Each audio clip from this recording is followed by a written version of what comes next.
When we're trying to construct and build out the equity portion of our portfolio, what we want to be overweight, what we want to be underweight, our overall positioning, there's three things we look at. One is where we are in the profit cycle. Are profits likely to go up or go down? The second is we do a deep dive into style and factor-based investing, how different factors perform at different stages in the business cycle. And the third thing we look at are the geographic indices.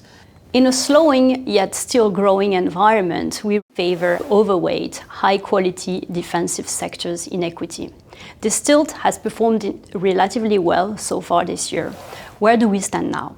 When looking at a model for EPS growth in the next few months and quarters ahead, we sadly see no inflection point.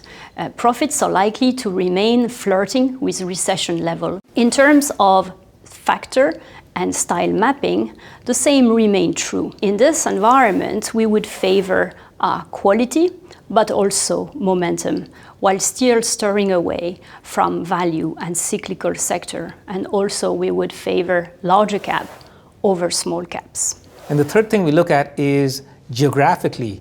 Are different country indexes, how are they exposed to these factors? Where are they in the business cycle? What's really interesting is that when you dissect the equity markets on a country-by-country basis, you realize that there's fairly distinct factors that drive markets. Across the US, it tends to load very highly to both the quality and the momentum factor, whereas an example, across Japan, it tends to load most highly towards the value factor.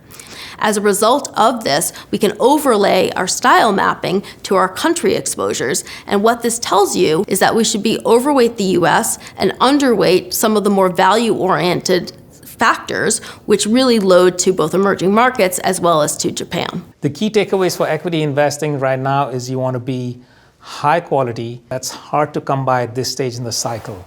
Value does well when you have a cyclical recovery and people buy cheap stocks because everything is growing. When growth is hard to come by, you want to be up in the quality factor and in parts of the world where you're actually getting that earnings growth. This is not a time where you can be blindly exposed to equity markets everywhere across the world, all sectors, all regions. It's a time to be selective.